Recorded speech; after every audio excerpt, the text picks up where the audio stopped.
आज हम लोग बहुपद के बारे में पढ़ेंगे, जिसको क्या बोलते हैं, पॉलिनोमियल्स। तो ये पॉलिनोमियल्स या बहुपद क्या होता है, इसके बारे में हम लोग आज पढ़ेंगे। तो बहुपद क्या होता है, देखो, जो व्यंजक px बराबर a0 plus a1 x plus a2 x का स्क्वायर प्लस a3 x का cube plus dot dot dot an के रूप का होता है, ठीक होता है, उसे बहुपद कहते हैं। बहुपद कहते हैं, यही है। इसका कहने का मतलब कि जो भी व्यंजक हमारा px बराबर a0 plus a1x plus a2x का स्क्वायर प्लस a3x का cube plus dot dot dot an इसके रूप का होता है, उसे हम लोग क्या कहते हैं, बहुपद कहते हैं। अब एक शब्द इसमें व्यंजक आया, व्यंजक बोल रहे हैं ना। व्यंजक मतलब होता है कि चरों और अचरों से युक्त और उसके साथ में प्लस माइनस जितने भी ये संयोजन होते हैं, संक्रियाएं होती हैं, मतलब चरों, अचरों और संक्रियाओं। संक्रिया मतलब जोड़, घटाना, गुणा, भाग, इसको संक्रिया बोलते हैं। तो इन चारों को लेकर के और जो चर और अचर होते हैं, इनसे जो भी कुछ लिखा जाता है उसी को हम लोग क्या कहते हैं, व्यंजक। उसको क्या बोलते हैं, व्यंजक।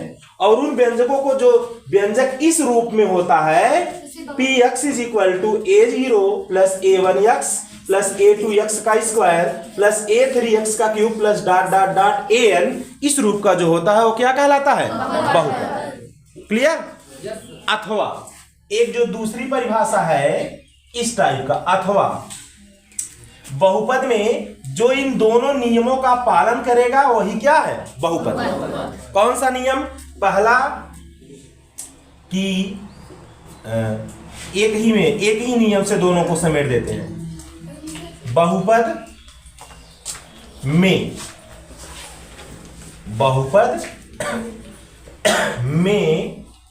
चर राशि की घात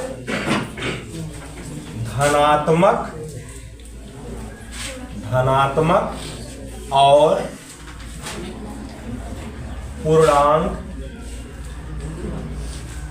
होती है। इसका मतलब समझ गए कि नहीं? इसका मतलब यही है कि जो चर राशि है, सिर्फ क्या हमको देखना है, किसके बारे में, चर राशि। और चर राशि किसे कहते हैं, जिसका मान हमेशा बदलता रहे, जैसे x, y, z, t, p, q, r। अंग्रेजी के अक्षरों से हम लोग चर राशि को प्रदर्शित करते हैं। तो जिसका मान हमेशा बदले वही चर राशि है। इसका मतलब बहुपद में केवल और केवल हमें किस चीज को देखना है, चर राशि को। क्या होना चाहिए, वो जो चर राशि है उसकी घात धनात्मक और पूर्णांक होना चाहिए। धनात्मक का मतलब कि धन में होना चाहिए, पूर्णांक मतलब 1 2 3 4 5 6, मतलब भिन्न के रूप में ना हो, वही क्या है आपका बहुपद। जैसे एग्जाम्पल के तौर पे, फॉर एग्जाम्पल क्या होगा, जैसे x के घाते 5 माइनस 2x धन 7 दिया है ना। अब देखो यही ना चर राशि है, यही ना चर राशि है, और ये चर राशि के ऊपर जो लिखा गया है इसका क्या है, घात। और यहाँ पर भी जहां कोई घात नहीं होता वहां क्या लिखते हैं, एक। तो चर राशि की घात देख रहे हैं हम लोग, धन में है कि नहीं है, तो इसका मतलब धनात्मक है। और पूर्णांक का मतलब 1 2 3 4 5 में है कि नहीं है ना। तो जिस व्यंजक में जो चर राशि है उसकी घात यदि धनात्मक और पूर्णांक हो, वह है आपका क्या कहलाता है, बहुपद। दूसरा और एग्जांपल ले सकते हो आप, x के घाते 3 धन 2x स्क्वायर माइनस 1/5 x धन 7। यहां पर भी देख लेते हैं, यक्स की घात कितना है 3, यक्स की घात कितना है 2, यहां पर यक्स की घात कुछ नहीं है तो क्या होगा 1। तो सब पूर्णांक है कि नहीं है, और सभी धनात्मक में है कि नहीं है, इसलिए ये क्या है, यही तो परिभाषा है कि बहुपद किसे कहेंगे, बहुपद में चर राशि की घात। बस केवल और केवल इतने देखना है, चर राशि कहां पर है और उस चर राशि की घात जो है वो धन में है कि नहीं है और पूर्णांक में है कि नहीं। यदि धनात्मक और पूर्णांक दोनों होगा तो क्या होगा आपका पॉलिनोमियल्स या बहुपद, यही ना। या एक एग्जांपल देखो, आपको ये देते हैं यक्स स्क्वायर माइनस 1 में यक्स, यह क्या है, ये बहुपद है कि नहीं, ये बहुपद नहीं है। क्यों ऐसा नहीं है, अभी तो देखने में आपको लग रहा है चर राशि की घात 2 है, यहाँ पर चर राशि की घात क्या है 1 है, लेकिन ये बटे में है। जब इसको ऊपर ले जाएंगे ये हो जाएगा यक्स स्क्वायर माइनस यक्स के घाते -1। घात को अंश से चाहे हर में ले जाएं चाहे हर से अंश में लाएं, उसका चिन्ह क्या होगा, बदल जाएगा। तो यहां से देखो ये नीचे हमारा था, इसको ऊपर ले जाएंगे क्योंकि बटे में बहुपद को नहीं देखते हैं, इसको ऊपर ले जाएंगे। जब इसको ऊपर ले जाएंगे तो इसकी घात क्या हो जाएगी माइनस, और यहाँ पर लिखाया गया है कि क्या होना चाहिए हमेशा, और ये क्या हो गया, इसलिए यह बहुपद नहीं है। क्लियर हुआ। एक और एग्जांपल आपको देते हैं, जैसे करड़ी में यक्स धन 5 यक्स का स्क्वायर -3, मान लो ये दिया हो, है ना, ये बहुपद नहीं है। क्यों, क्योंकि करड़ी का जो मान होता है वो घाते 1/2 होता है, 1/2 हो गया, और ये इधर +5 यक्स का स्क्वायर -3। तो अब यहाँ पर देखो यक्स की घाते कितना हो गया 1/2। तो अभी हमने कहा था पूर्णांक में होना चाहिए, ये तो बटे में हो गया, मतलब परिमेय बटे में है, परिमेय संख्या हो गया ना, बटे में कौन संख्या हो गया, और बताया क्या गया पूर्णांक। इसलिए यह जो दिया गया है ये भी क्या है, बहुपद नहीं है ना। तो यही आपका क्या होता है, बहुपद। तो बहुपद सबको क्लियर हुआ, बहुपद सबको क्लियर हुआ ना, नोट कर लेंगे बहुपद को, फिर आगे चलते हैं इसके बाद।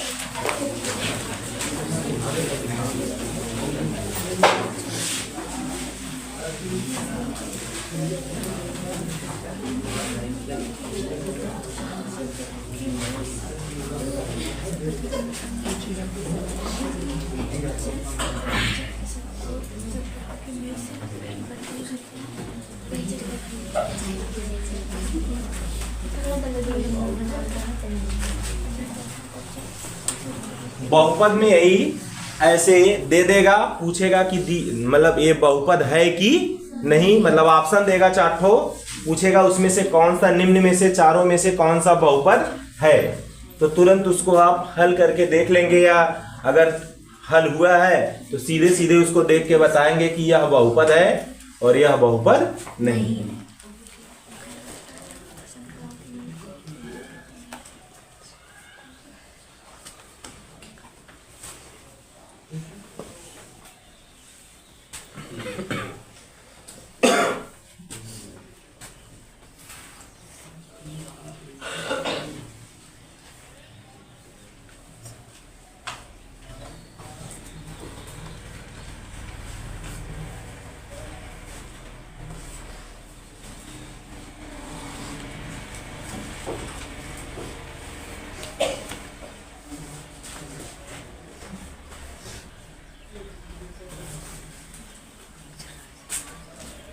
बहुपद तो कक्षा 9 में भी था। Yes sir.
इधर उधर हो जाओ।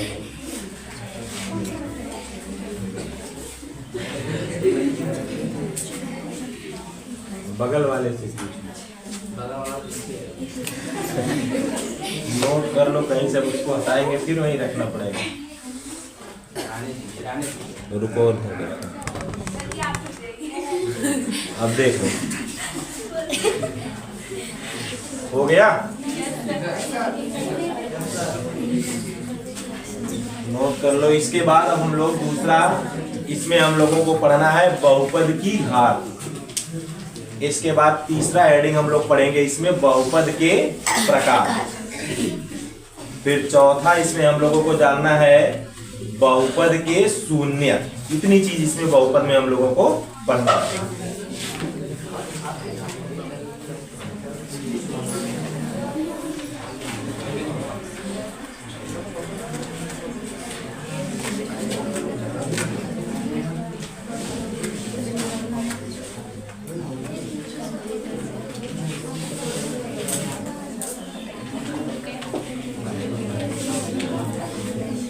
एग्जाम्पल में परिभाषा लिख लीजिए। एग्जाम्पल में कोई भी नंबर अपने हिसाब से लिख लो, कोई भी व्यंजक लिख लो जिसमें केवल इतना देखो कि चर की घात क्या होना चाहिए, धनात्मक और पूर्णांक। तो कोई एग्जाम्पल अपने मन से दे सकते हो। बहुपद की परिभाषा तक अगर क्लियर है, हो गया। अब दूसरा अगला हेडिंग डालो बहुपद की घात।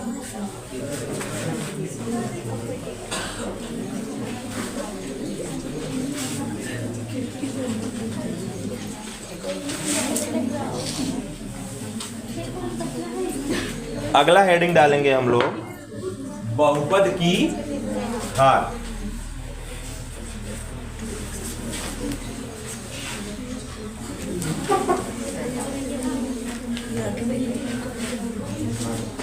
बहुपद की घात क्या होती है? देखो, किसी बहुपद में चर की उच्चतम घात को बहुपद की घात कहते हैं। देखेंगे कोई भी बहुपद हो, उस बहुपद में जो चर राशि है उसकी जो उच्चतम घात हो, उच्चतम का मतलब जो सबसे बड़ी घात हो, वही उस बहुपद की क्या कहलाती है? घात। जैसे यक्स घाते 7 माइनस यक्स घाते 6 धन 2 यक्स घाते 3 ऋण 5 यक्स धन 15, यही दिया। तो इसमें सबसे अधिकतम घात कौन सी है? यही ने। तो इस बहुपद की यही क्या हो जाएगी? तो बहुपद की घात क्या होगी? 7। बहुपद की घात क्या होगी? 7। ऐसे जो भी बहुपद है 3 यक्स माइनस 5 ए दिया हो, इसमें बहुपद की घात क्या होगी? 1। इसमें क्योंकि एक ही केवल एक घात है ना, इसलिए इसमें बहुपद की घात क्या होगी? 1। तो जो भी किसी बहुपद में अधिकतम घात होती है वही उस बहुपद की क्या कहलाती है? घात कहलाती है। तो अगला यही हम लोगों को जानना था, बहुपद की क्या? घात। तो किसी भी बहुपद में जो उस बहुपद की सबसे अधिकतम घात होती है वही उस बहुपद का क्या कहलाता है? घात। तो इसको भी नोट कर लेंगे, यही पढ़ना था।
हो गया। तो अब अगला हेडिंग डालो, बहुपद के प्रकार।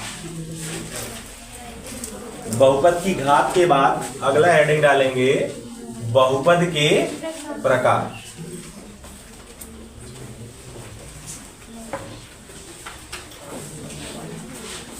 देख लो बहुपद के प्रकार में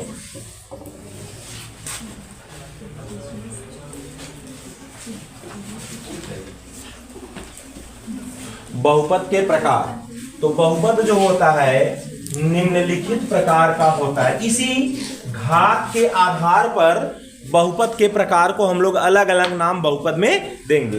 तो सबसे पहला बहुपद होता है जिसको हम लोग बोलते हैं रैखिक बहुपद। कौन सा बहुपद? रैखिक बहुपद। रैखिक बहुपद क्या होता है? जिस बहुपद की घात एक, जिस बहुपद की घात कितना हो? एक हो, उसे रैखिक बहुपद कहते हैं। दूसरा होता है द्विघात बहुपद। जैसा कि नाम से क्लियर है, द्विघात मतलब कि जिसकी घात कितना हो? दो। जिसकी घात कितना हो? दो। यदि घात दो हो तो उसे कहेंगे द्विघात बहुपद। और इसी प्रकार त्रिघात बहुपद। त्रिघात बहुपद इसका मतलब कि जिसकी घात कितना हो? तीन हो, उसे हम लोग कहेंगे त्रिघात बहुपद।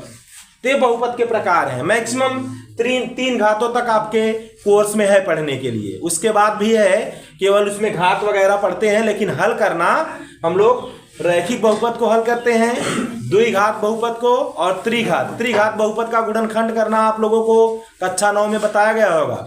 शेषफल प्रमेय के द्वारा दिए हुए बहुपद का गुणनखंडन करना पहले या दूसरे लेसन में रहा होगा, यही ना। तो यही मैक्सिमम 3 घातों तक पढ़ना है। इसी प्रकार है, यदि बहुपद की घात 4 होगा उसे चतुर्थ घात बहुपद, है ना। तो यही बहुपद के क्या है? प्रकार। तो मैक्सिमम कंडीशन में रैखिक बहुपद ही आपसे पूछता है कि दिए हुए बहुपद में कौन सा रैखिक बहुपद है। तो जिसकी घात 1 होगा वो कौन सा बहुपद होगा? रैखिक। यही बहुपद के प्रकार है।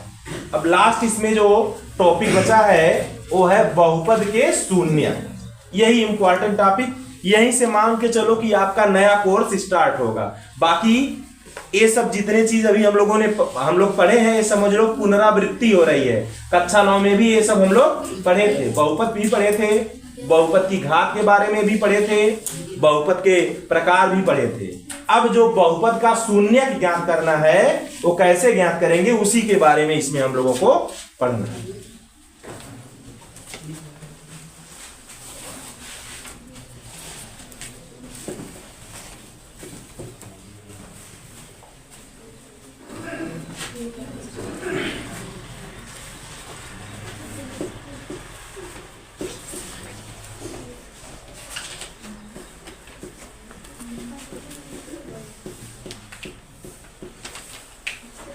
हो गया।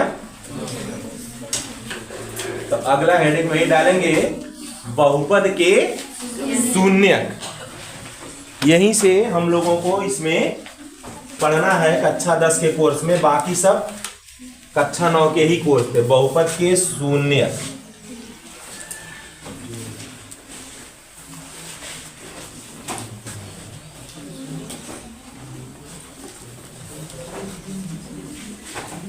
अब देखो बहुपद का शून्यक क्या होता है। अभी हमने आप लोगों को बताया कि बहुपद में चर और अचर होता है और उसी चर की घात देखते हैं। यदि वो धनात्मक है और पूर्णांक है तो क्या है? बहुपद। तो वही जो बहुपद में चर राशि है, देख रहे हैं ना, किसी भी बहुपद में देखेंगे ना, तो जो किसी भी बहुपद में जो चर राशि होती है, उसी चर राशि का कौन सा ऐसा मान है जिसको उस बहुपद में रखा जाए, और उस पूरे बहुपद का मान यदि शून्य हो जाए तो वही जो मान है वही कहलाता है बहुपद का शून्य। जैसे मान लो अगर हमको इसमें x ऋण 2 दिया हो, एक बहुपद है कि नहीं है? ये बहुपद है कि नहीं है? कै घात का? एक घात का। या रैखिक बहुपद कहेंगे? ये रैखिक बहुपद है कि नहीं है? अब इस रैखिक बहुपद में जो ये चर राशि है, चर राशि कौन सी? x। तो इस चर राशि x का ऐसा कौन सा मान है जिसको यहां पर रखा जाए और इसका मान शून्य हो जाए। तो यहां पर अगर 2 रखेंगे, 2 ऋण 2 बराबर क्या? तो इसका मतलब x बराबर जो 2 है इसका क्या है? शून्य है। तो शून्य क्या होता है? क्लियर हुआ? जो बहुपद है उसमें जो चर राशि है, उस चर राशि का ऐसा कौन सा मान है जिसको उस बहुपद में रखा जाए और उस बहुपद का मान क्या हो जाए? शून्य हो जाए। वही बहुपद का जो मान है वही कहलाता है बहुपद का शून्य। क्लियर हुआ? लिख लेंगे, किसी बहुपद में प्रयुक्त चर का वह मान जिसको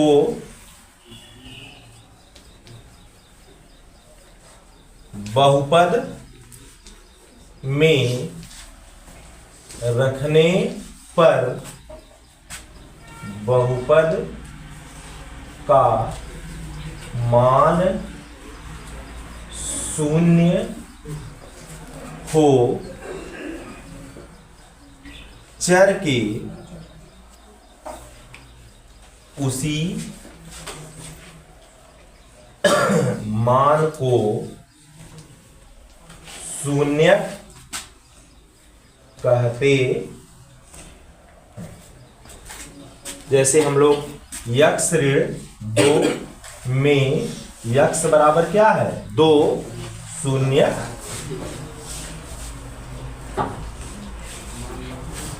है ना। एक चीज और देख लेंगे, किसी बहुपद की जितनी घात होती है उतने उसके शून्यक होते हैं।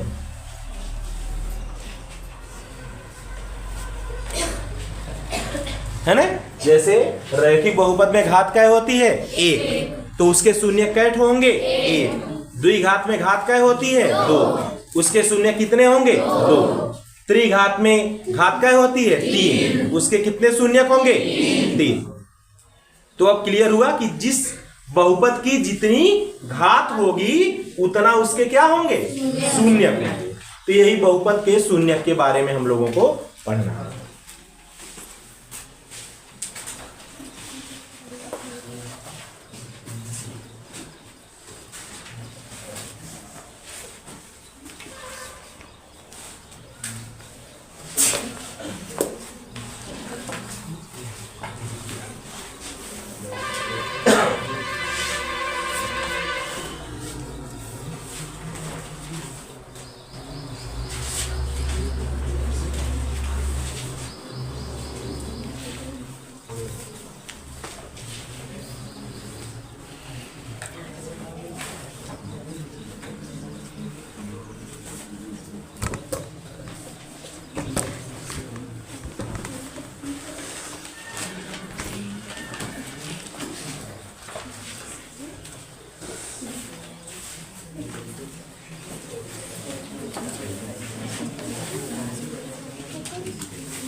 हो गया? एक चीज और इसमें आप लोगों को जानना है, जो शून्यक है उसका ज्यामितीय अर्थ क्या होता है। ज्यामिति मतलब कभी कभी आपको इसमें जो क्वेश्चन देगा वो केवल बहुपद नहीं देगा, चित्र बना के दे देगा और उसमें से पूछेगा कि आपको दिए हुए बहुपद में बहुपद के कितने शून्यक होंगे। जैसे ज्यामितीय अर्थ में इसका क्या होता है?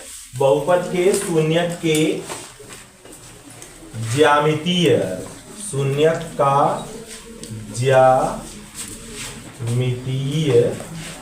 अर्थ है ना।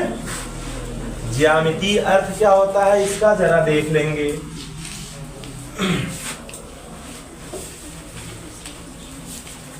ज्यामिति का मतलब, ज्यामितीय अर्थ में हम लोग देखेंगे कि जो भी बहुपद दिया रहेगा, यदि उस बहुपद का हम लोग चतुर्थांश में उसको जब दिखाएंगे तो जितना उसका शून्यक होगा वो यक्ष अक्ष को उतने स्थानों पर काट करके जाएगी। जैसे मान लो, सपोज करते हैं, मानते हैं कि किसी बहुपद का जो आलेखन किया है चतुर्थांश में ऐसे दे दिया है, तो ये हमारा यक्ष डैश होगा, ये यक्ष होगा, ये वाई होगा और ये वाई डैश, और ये ओरिजिन होगा मूल बिंदु, यही ना।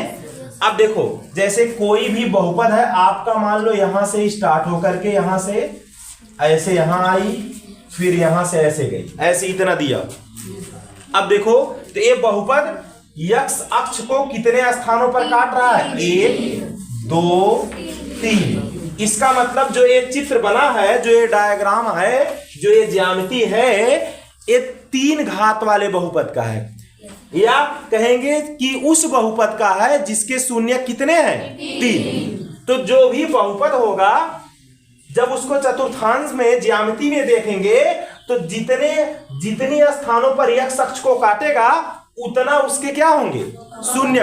उतना उसके शून्य होंगे, उतनी घात का बहुपद होगा, यही ना। ऐसे आपका क्वेश्चन पूछा जा सकता है। ऐसे दूसरा, जैसे यहां से देख लेते हैं, ऐसे दे दिया। अब देखो यहां पर, अब इसमें भी देखेंगे, यहां अब देखो इसको नहीं देखेंगे, ये कौन सा अक्ष है? वाई अक्ष है। सिर्फ किस अक्ष को देखेंगे? एक्स अक्ष को। तो ये भी कितने स्थानों पर इसको, तो इसके कितने शून्यक होंगे और कितनी घात का बहुपद होगा, है ना। ऐसे जैसे मान लो